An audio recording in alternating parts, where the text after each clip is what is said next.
Hey people, John here from Fast Films, and today we're going to go through a 2018 horror thriller movie called Alive. The opening scene of the movie shows a male patient severely injured and waking up in a hospital bed. He tries to make out his surroundings and realizes that his body is wrapped in bandages. He removes the medical tubes attached to his body and falls to the ground. As he hits the ground, he has a flash memory of himself fighting in a war. Upon returning to his normal self, he crawls out of the room into the hospital hallway. He keeps crawling, hoping he would find someone to explain his situation. Just then, the hospital's caretaker comes from behind and starts walking toward him. Sensing hostility from the caretaker, the male patient passes out on the floor. Upon waking up, the male patient sees the caretaker attending to his wounds. The caretaker says the male patient's attempts to escape have caused his stitches to rupture. The caretaker tells him that he might be feeling immense pain, but that means he is alive. The male patient looks beside him and sees a female patient lying unconscious on another bed across the room. The caretaker then tries to make the male patient move his arm so he can check if he's getting better, but the male patient couldn't because of the pain, and the caretaker says the male patient still needs more time. The caretaker ties the male patient to the bed and says he has to attend to the female patient. He pushes the female patient out of the room and leaves the male patient to himself. While the caretaker is gone, the male patient tries to get rid of his binds, but the caretaker arrives on time and stops him. He tells the male patient not to try and escape. The caretaker then injects the male patient with a sedative. Soon afterward, the male patient wakes up and sees the female patient looking at him. He tries to talk, but finds it difficult to do so. The female patient informs him that he has been out for days. She starts asking him a series of questions. She asks if he knows where they are, but the male patient says no. She also asks if he knows the caretaker, but the male patient says he doesn't. The female tells the male patient that the caretaker keeps saying he saved them, but she doesn't believe him. She asks if the male patient recognizes her, and he says no. The female patient lets it out that she is trying to figure out if they are related in any way. The next day, the caretaker checks on the male patient and sees he has an infection on his arm. The caretaker then puts the male patient to sleep so he can work on him. Up next, the male patient wakes up feeling much better. The caretaker enters the room with food he says he made from herbs and grains. He tells the male patient to eat, but he refuses. The female patient volunteers to eat and realizes that it's very bitter. The caretaker then gives her a much better meal. The caretaker tries to forcefully feed the male patient, but he refuses. While eating, the female patient chokes on her food and falls unconscious. The caretaker quickly attends to her and brings her back to life. Up next, the caretaker takes the two patients to a rehabilitation room and tells them to work on their fitness. The caretaker forces the male patient to work hard with the fitness machines, causing him to tire out. The next day, the caretaker takes the patients out of the hospital to have a view of the environment. The female patient commends the caretaker's good work and says they have to go home. The caretaker tells her that the hospital is their home now. He informs the patients that they are lucky he found them when he did. He says they had no means of identification on them. The female patient says people will soon start looking for them, but the caretaker says he doesn't think so. The caretaker gets a little upset that the female patient is trying to call him a criminal. He brings out a pruning shear and threatens to harm the female patient with it, but the male patient stops him and says he believes that the hospital is the best place for them. Upon hearing this, the caretaker hugs the duo and declares them his family. The caretaker then takes them inside and tends to their needs. He tells the patients that they will resume their recuperation process the next day and leaves them to rest. Upon leaving, the female patient tells the male patient that they have to stop upsetting the caretaker because he probably has their best interests in mind. The female patient says the caretaker brought her back to life when she choked on her food earlier.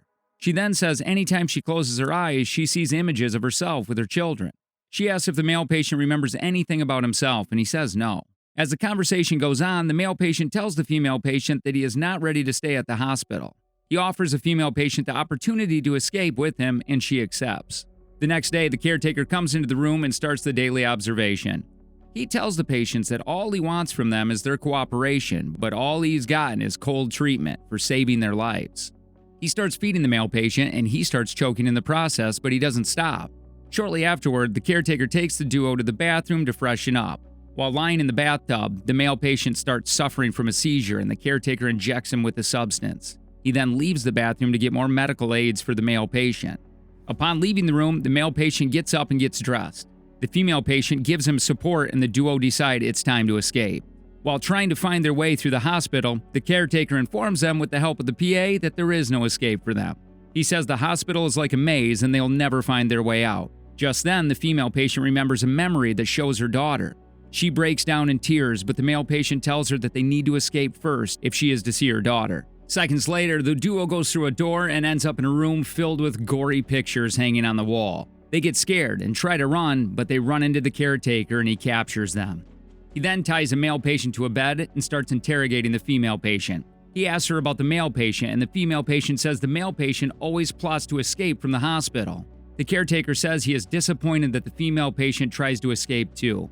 He then gives the female patient the choice to pick how he should punish the male patient. The female patient says he should find a way to stop the male patient from talking so she won't have to listen to his schemes anymore. The caretaker agrees and puts the female patient to sleep so he can get to work on the male patient. In the next scene, the caretaker brings the male patient into the room. He shows the female patient that he has surgically screwed the male patient's mouth. He gives the female patient a pair of earrings and claims the earrings are sentimental value to him. He then brings out a shear and says he has to cut off the male patient's toe. As the caretaker prepares to cut the toe, the female patient attacks him from behind and hits him with a flower vase. The caretaker gets angry and goes after the female patient, but she overpowers him and punctures him in the neck severely. She then cuts off the male patient's binds. The male patient uses a shard of glass to cut open his mouth, and the duo start escaping together. The duo start looking for a way out by opening all the doors in the hospital. They soon enter the morgue, where they see a series of bodies lying there. They discover ichor dripping from another room, and they use a mallet to break the door open. The duo follow the ichor trail and find themselves outside the hospital. Before they can celebrate, they find the caretaker and his dog waiting for them outside the door. The caretaker tells them that he's the only family they have. The male patient argues with him, and the caretaker lets the dog loose. The dog chases the duo back into the hospital. The patients run into the morgue and hide from the dog. The caretaker and his dog enter the morgue and find the female patient, but the male patient attacks him from behind. The duo run out of the morgue and lock the caretaker and his dog inside the room. The patients then find their way out of the hospital to the middle of the road. They wave down incoming cars, but the cars refuse to stop and help them. Just then, a car parks in front of them, and the duo rushes in. Upon entering the car, they realize that the driver is the caretaker. The duo run out of the car and escape into the woods, but the caretaker follows them closely. They soon arrive at a cliff, and the caretaker has them pinned down. He gives them the option to follow him, but when they refuse, he shoots the male patient in the stomach. The female patient starts begging him to help the male patient, but the caretaker points the gun at the female patient. The male patient then brings out the earrings the caretaker gave the female. The caretaker begs him not to destroy it because it means a lot to him. The male patient throws the earrings down the cliff, and when the caretaker moves closer to check them, the female patient pushes him to his death. The female patient then starts tending to the male patient, and she shouts for help as well. The male patient suggests they give each other a name. The male patient tells the female patient to call him Joe. The female patient then chooses to call herself Elizabeth. The duo manages to stand up and soon come across some group of campers. Up next, the duo wakes up on a hospital bed. A police detective comes in and tells them that their fingerprints were run through a database while they were asleep. She says she will have to speak with them separately. The duo is then taken to separate rooms. The detective tells the male patient that his fingerprints don't match each other. The female patient's daughter also enters her room and says she doesn't believe she is alive. The daughter says she watched her die. The detective informs them that the caretaker was bringing people back from the dead by sewing different bodies together. The detective then orders them to be taken away for more observation, and the duo exclaims the caretaker's hospital was truly a home for them. A mid-credit scene shows us the caretaker didn't die from the fall when the hiker finds him lying down on the floor looking very weak.